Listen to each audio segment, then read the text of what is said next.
It's been an offseason full of changes with new coordinator, assistant coaches, player personnel, front office. Is Mario Cristobal's staff better than it was in 2024?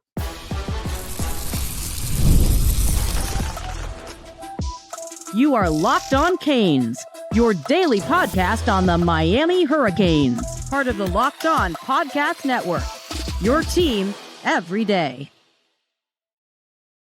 I am Alex Donno, University of Miami alumnus, co-host of Locked On ACC and writer for Canes County at Rivals. And thank you so much to the everydayers for making Locked On Canes your first listen and your first watch today. We're available free wherever you get your podcasts. We're free on YouTube. We're part of the Locked On Podcast Network, your team every day. On this episode, we'll talk about expectations for the defensive line. Want to give you my take on how many tackles for loss, how many sacks the Hurricanes need to produce in 2025. Got an intriguing question about the dynamic duo at running back of Mark Fletcher and Jordan Lyle that we will answer for you. But folks, a lot of changes have been made already to the coaching staff, which is very common around college football.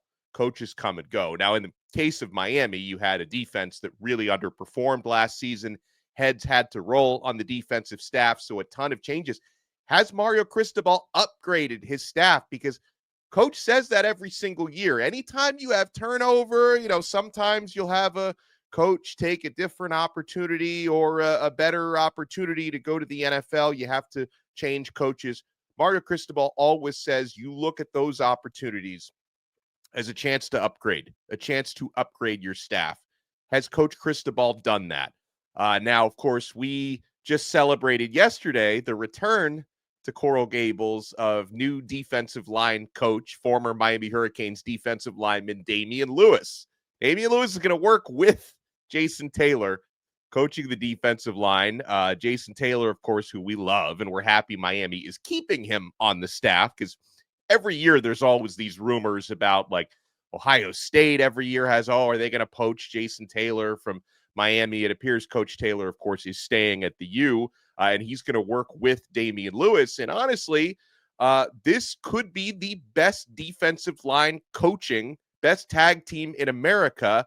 Now, I know some people will say, hey, well, didn't the D-line underperform last year? How much of that was on Jason Taylor? I've had the opportunity the last couple of years to watch Coach JT working hands-on with players, and he's so respected. And players always come out of that saying they learn techniques they never would have even thought of from Jason Taylor. And he's already proven to be an excellent recruiter. I mean, you see some of the blue chippers that JT has landed in the past couple of cycles, like Justin Scott and Hayden Lowe and Marquise Lightfoot.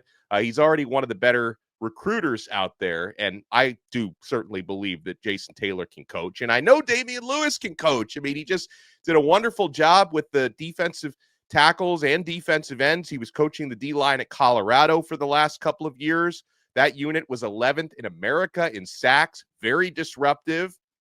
He spent 4 years with the Seattle Seahawks coaching their defensive line, very productive unit while he was there. NFL experience, college experience. So, and then, of course, you've got a couple of guys with a decade plus of NFL experience playing in the league, both Lewis and Jason Taylor. Taylor's got the gold jacket to go with that. One of the most powerful recruiting combinations in the country with what they can bring to the table. So I think Miami's defensive line coaching, you replace Big Joe Salavea with Damione Lewis. That's absolutely an upgrade to me. And then, of course, the big potential upgrade that Miami made was at defensive coordinator.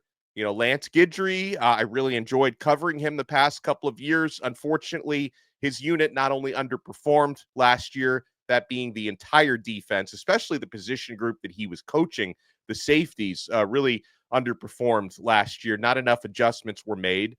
So Miami brings in Corey Hetherman. You've got to think Hetherman can be an upgrade at defensive coordinator. Took Minnesota's defense last year. 1 year when he took over, they were ranked 69th in the country, and he turned them into a top 5 unit in 1 season. Coach Hetherman is aggressive, keeps things simple, which should maximize Miami's athletes. Don't make them overthink or overscheme. He believes in stopping the run first and foremost, and Hetherman also has a proven track record of forcing turnovers. Corey Hetherman is likely to also serve as the linebackers coach, too. So he's replacing not only Lance Guidry, he's also replacing Derek Nicholson, Coach D. Nick, who I really liked. I will never say a negative word about Derek Nicholson, so we'll see how this one goes. But I certainly like Hetherman's philosophy, and I think he can do a good job. And there's probably some synergy that's going to come along with the defensive coordinator also being the linebackers coach. Maybe the defense will be more of a linebacker-led unit, and I do like the talent that Miami has at linebacker. Wesley Basaint returns as a senior. I believe this is a year when Raul Popo Aguirre can take a big step forward. Cameron Bobby Pruitt, one of my favorite players on the team. I think he could take a big step forward this year. Maybe you need to add a little bit more depth to that group. You might look at another transfer coming up in April, but I think there's a lot to work with at linebacker. Now, in the defensive secondary, I believe that this unit is still somewhat under construction, but Miami did make a big hire at cornerbacks coach with Zach Etheridge. This is someone who, in Etheridge, who replaces Chevis Jackson, who, did some good recruiting, Coach Jackson, but, the actual unit that was on the field last year outside of O.J. Frederic was not a whole lot to write home about in the defensive secondary and in the cornerback room, although OJ did have a really good true freshman season. Now, Zach Etheridge is someone who, during his time at Auburn and at Houston, he has shown he can develop players into NFL draft picks. He did that several times. I really like the fact that Zach Etheridge has NFL experience. He's made his DBs better, and he's gotten the most out of his group. They've always statistically performed very well. And from a recruiting standpoint, Zach Etheridge specializes in recruiting the Southeast, especially SEC country in states like Georgia and Alabama. He does a really good job there, which is always a nice thing to have on the staff, someone who specializes in those areas. He's also known and respected in Florida and South Florida. So I think as a recruiter, he's going to do a really good job. Now, I mentioned that the defensive staff still a little bit under construction. Miami made the big splash earlier this week, adding Damian Lewis, taking him from Colorado, from Deion Sanders' staff to Mario Cristobal's staff, back home to South Florida.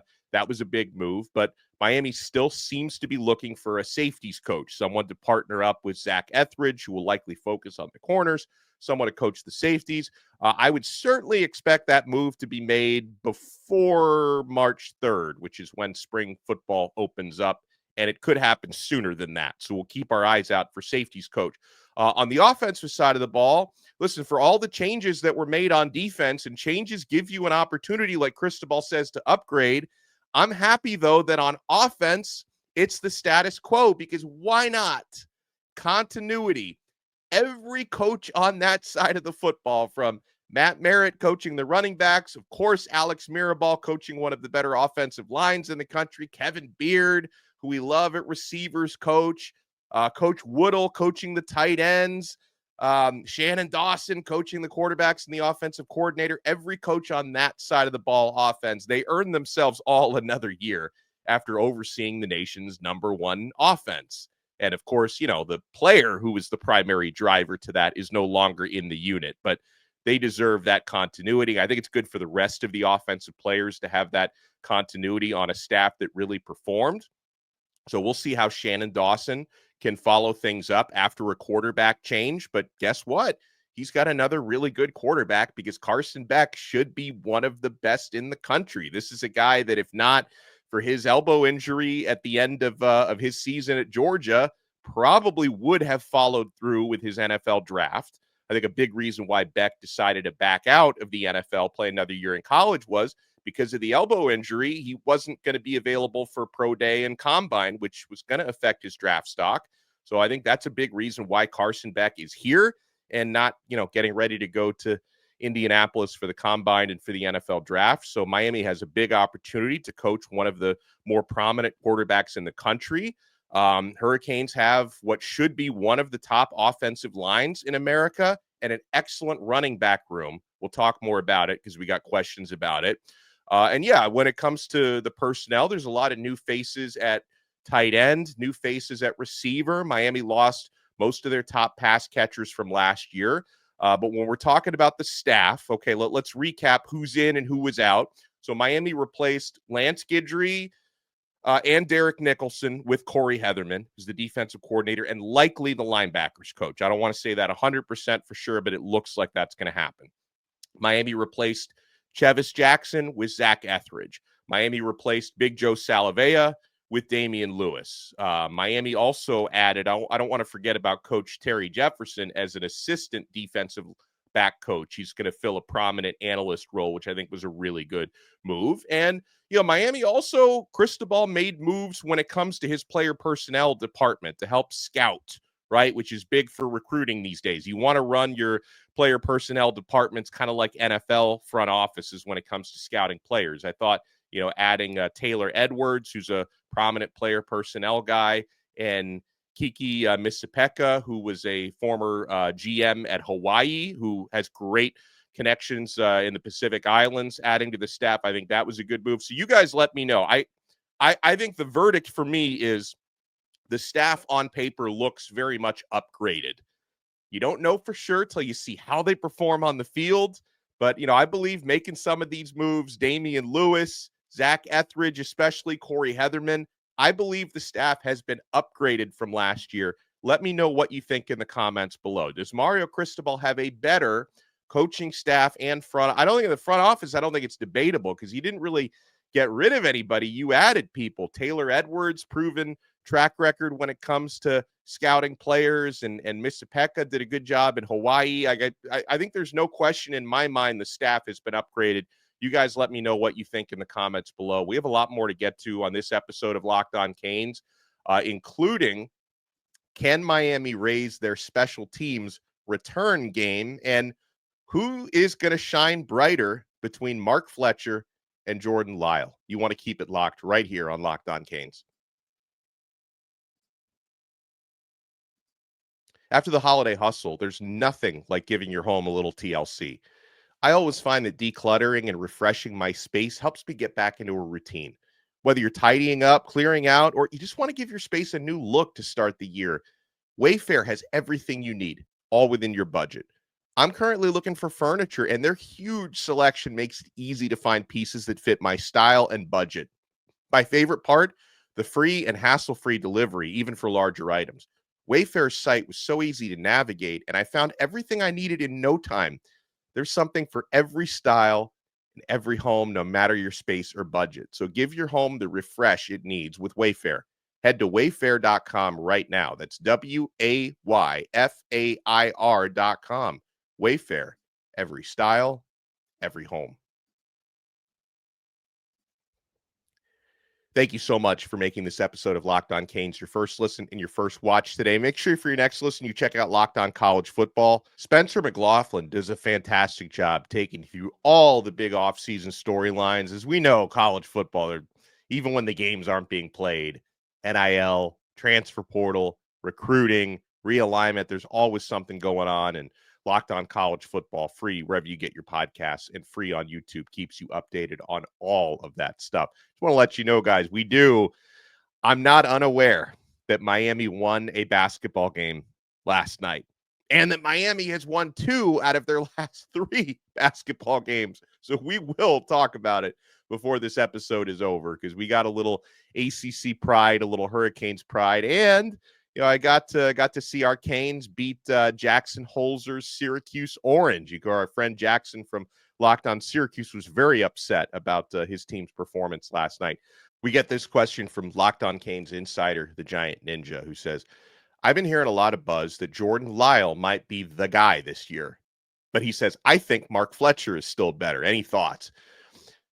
Ninja, I don't think there's going to be a quote-unquote the guy. I'd look at Jordan Lyle and Mark Fletcher, or Mark Fletcher and Jordan Lyle, if you want to give him the headline. I see them as a duo. Now, based on, Mark Fletcher's experience, seniority, and track record, I could totally see Fletcher probably starting more games than Lyle does. But throughout the year, I think who gets carries in situations in games, it's going to be a lot of a hot hand scenario. And when Matt Merritt, the running backs coach, is going to decide which guy to trot out there, with Shannon Dawson's input, I think it's going to a lot be based on matchups and who's got the hot hand. Because, folks, they complement each other exceptionally well. Fletcher has the elite power and size, which is going to has made him an excellent weapon, especially in the red zone and short yardage situations where Lyle, who's also very strong, I don't want to pigeonhole him into like a different sort of role because he can also be a power back, but he's, got a little bit more of that explosion and shiftiness. And there are going to be certain situations if you're at the 3-yard line or if you're at the 40-yard line. And there's also going to be certain matchups against opposing defenses where you're going to need to use the guy who's more of a battering ram, Fletcher, versus the guy who can give you maybe a little bit more speed to get to the outside, Lyle. There's going to be certain games that call for more of Lyle, other games that call for more of Fletcher.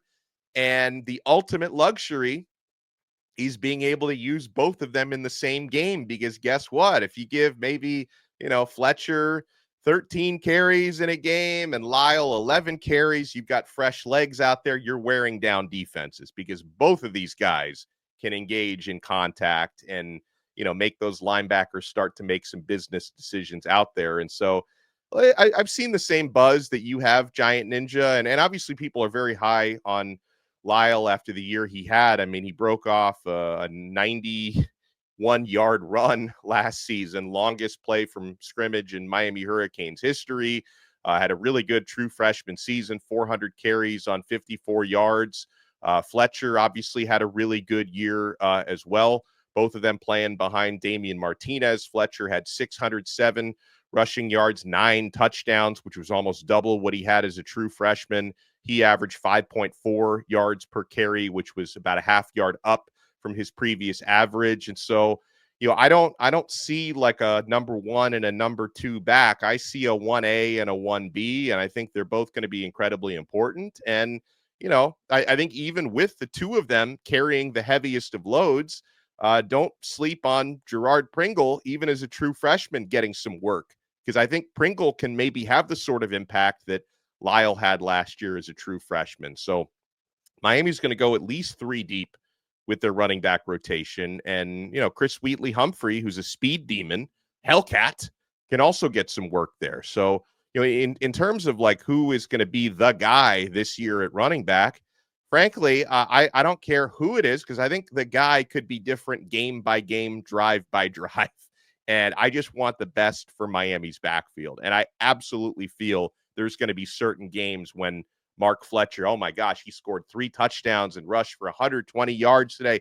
Other games where, oh man, Jordan Lyle rushed for $115 because he broke off an 80-yard run. Like I don't think it's a 1 or 2. I think it's a 1A and 1B type of situation. We get this question from a Locked On Canes insider who says, hey, when are we going to get back to having a strong return game like years past? Yeah, so I mean, kick returns was what really frustrated me last year, because Chris Johnson kind of just ran straight into a wall of defenders, despite all the speed that he has, just not enough shiftiness reading the wedges. So that's really something where I would like more opportunities for Nye Carr. I've spoken to Carr before, and he is really passionate about wanting to be a big-time special teams returner. I think that's something he really wants more opportunities at.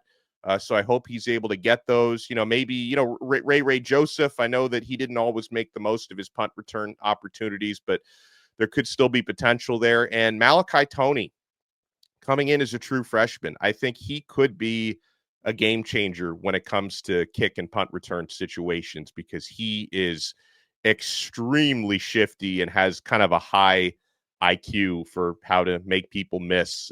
So it's something we need. I mean, the return game was it was boring last year. Like punt returns, kick returns. Yeah, I think there was like one maybe kick return where it looked like Johnson may break for a touchdown, and like the last guy got him by the shoelaces, but it was just boring last year, the return game. So I'm with you. I'd like to see, God only made one Devin Hester, so don't expect to ever see anything like that again. But over the years, with guys like Santana Moss and Duke Johnson, like we've had so many great returners put on Miami uniforms over the years, Roscoe Parrish, but we just haven't had that sort of an impact. And those are those hidden yards are massive. If you can, if your offense is struggling, one day, or, as we saw last year a lot, your defense is struggling and you need a game-changing type of play. I mean, you remember when Louisville last year, Miami ended up winning that game, thank goodness, but it was a big momentum changer when right after Miami scored a touchdown, Louisville took the ensuing kickoff to the house, and you're like, man, the game has been flipped on its head. We need Miami to be flipping the game on its head like that. We get this one from Hurricane Keys, who says, who do you think will have a bigger impact this year on the defensive line? Justin Scott, Cole McConaughey, or Elias Rudolph? He says, I believe all three can make an impact in some way, shape, or form. Just curious as to your thoughts. Well, I'm glad you brought up Elias Rudolph because we don't talk about him enough. Very talented natural edge rusher. True freshman last year, didn't play a lot. But to answer your question, it's Justin Scott. It has to be Justin Scott. I believe it will be Justin Scott. Miami has a little bit less depth defensive tackle than they do on the edges. So Scott, to me, former 5-star recruit, and he practiced very well last year. He got into a few games last season, was able to preserve his red shirt, which is good. I think Justin Scott might even start this year. I think at very worst, he's going to be a second stringer, rotational guy who plays a lot. But again, he might start this year. I believe the former 5-star defensive tackle out of Chicago, Justin Scott, is going to be the guy out of those names you mentioned, is going to have the biggest impact. Like, maybe Justin Scott, number 1, Cole McConaughey, probably 2, Elias Rudolph, probably 3 out of the names that you mentioned. But I think it's got to be Justin Scott. We get a question that says, hey, besides Carson Beck, who are you most excited to watch play for the Canes next season? That's from Jake. Ruben Bain. I thought that, some people are kind of unfairly criticizing him after last season. Like, oh, was this guy a one-season wonder? Was it a fluke how well he played as a freshman?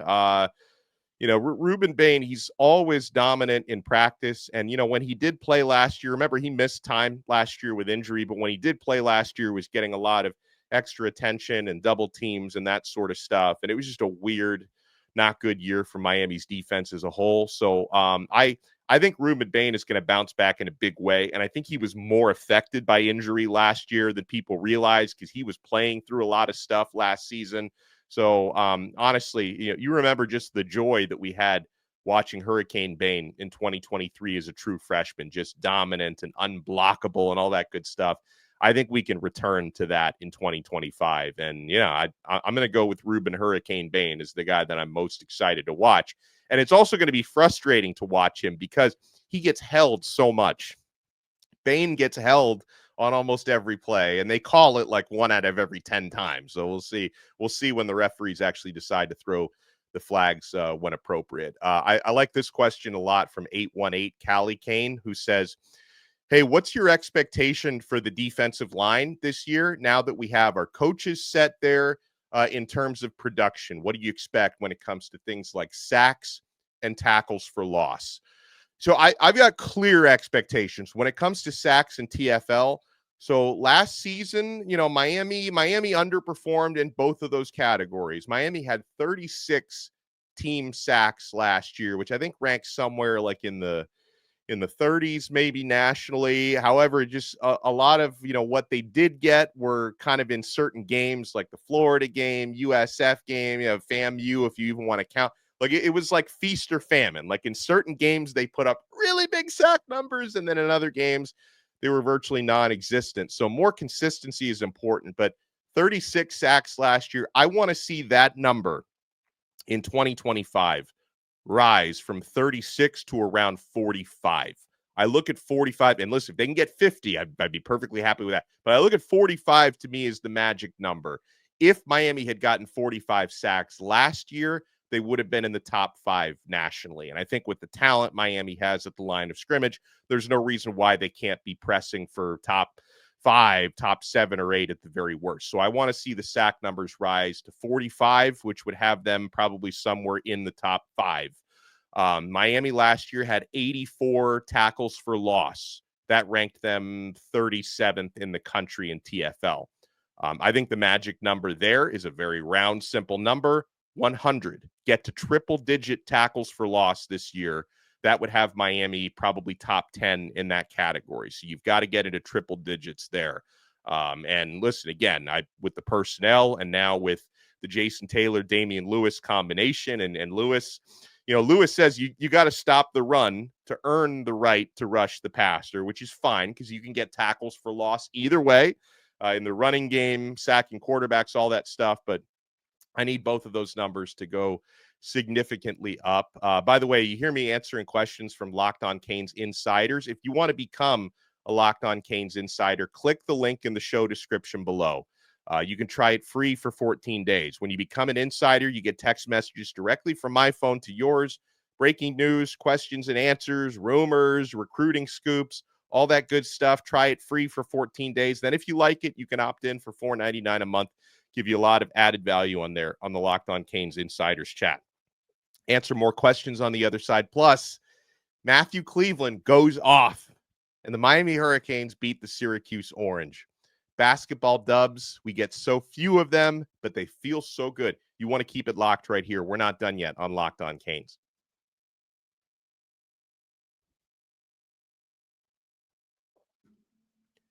Thank you so much for making Locked On Canes your first listen and your first watch today. Make sure you subscribe on Apple Podcasts, Spotify, the Odyssey app. Subscribe to the video version on YouTube. Smash the like button, smash the thumbs up. Make sure you follow me on X at Locked On Canes. If you follow me, I'll probably follow you back.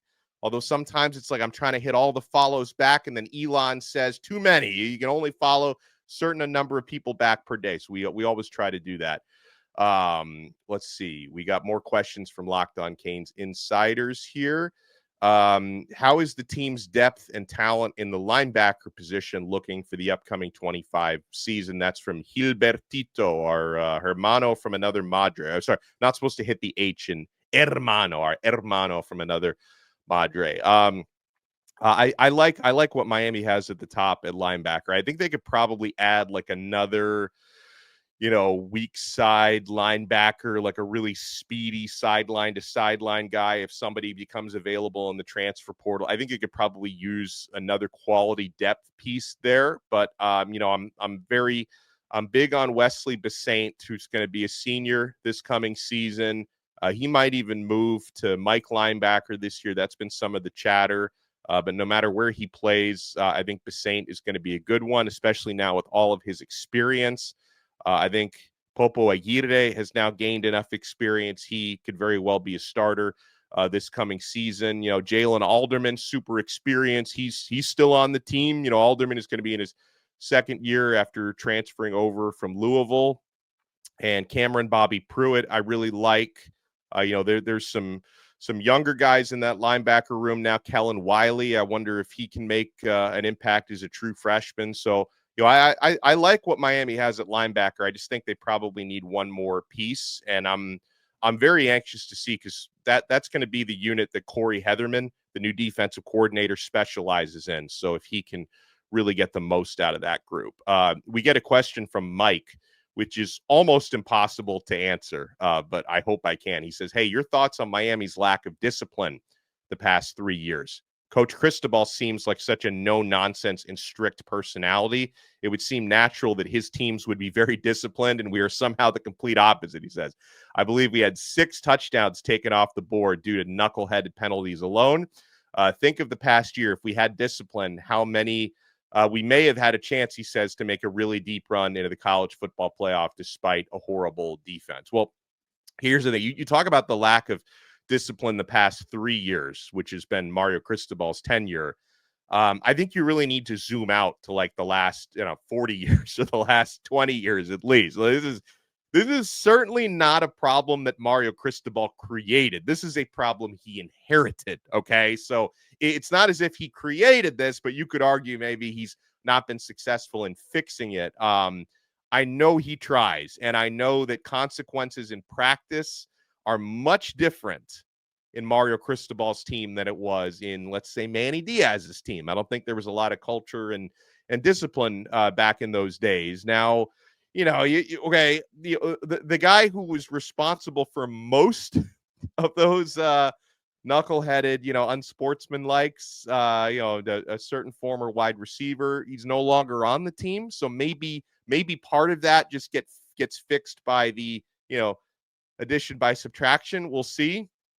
But other than that, I don't know. It's been kind of ingrained, in Miami for the past how many years or how many decades. And also some of what you refer to, like penalties that erase touchdowns. Some of those were holding penalties that I thought were BS. Like it wasn't all unsportsmanlike stuff. Like we had some of those Isaiah Horton last year, like half of the touchdowns that dude scored didn't count because they took it back for a holding penalty. And then 2/3 of the time they show the replay of, oh, this was the holding that negated the what holding? That's not holding. That's the usual anti-Miami stuff. So listen, the discipline needs to improve. Maybe it takes more than 3 years to completely revamp, a culture when it comes to that kind of stuff. But this is certainly not Mario Cristobal didn't cause this. This is just something that he has not been completely successful in fixing so far. Now, when it comes to the Hoops team, man, I had a weird feeling last night that the Canes were going to pick up their second ACC dub. Now, Syracuse has been down bad. Okay, that's a once proud program. Like you talk about being in the doldrums, how much they miss Jim Boeheim. Like Syracuse has been almost as bad as Miami so far this season. And, the Hurricanes in their home court were able to show some pride and get it done. And Matthew Cleveland, what a player. 32 points last night on 10 for 13 shooting, 10 for 12 from the free throw line. Jaleel Bethea, the wonder freshman, also had a good game, a career high 21 points last night. And Miami beat Syracuse 91-84. Listen, I know that, for Miami, getting into the, they're not going to be a tournament team. They may not even be an ACC tournament team this year, but you're playing at this point to gain some kind of momentum for these guys and for these fans. And yeah, you've got an important coaching search coming up because you need to find the permanent replacement for Jim Larinaga, and you want to lay some foundations when it comes to that coaching search. So, I know it's been just a super dreadful season, but I took a lot of pride in seeing Miami beat Syracuse last night on the hardwood. And Matthew Cleveland, he deserves it because unfortunately, ever since he transferred over from Florida State to Miami's been really, really bad. Certainly not his fault. But seeing him get some success on the court and improving his stock made me happy. So big game from Cleveland last night. And, wins have been hard to come by for Miami this year. At a certain point, they had before beating Notre Dame, Miami had a 20-game conference losing streak in conference games that dated back to last year. So, seeing Miami now win 2 out of their past 3, they have the loss to Louisville that was sandwiched between a win over Notre Dame and now a win over Syracuse. And my colleague Jackson Holzer from Locked On Syracuse, he is not holding back. He's very, very upset about this. And that brings an extra smile to my face. So congratulations to Canes Hoops for getting it done. Thank you guys so much for making Locked On Canes your first listen and your first watch today. Make sure you smash that like button and subscribe. And we'll talk to you next time on another episode of Locked On Canes. We are part of the awesome Locked On Podcast Network, your team every day.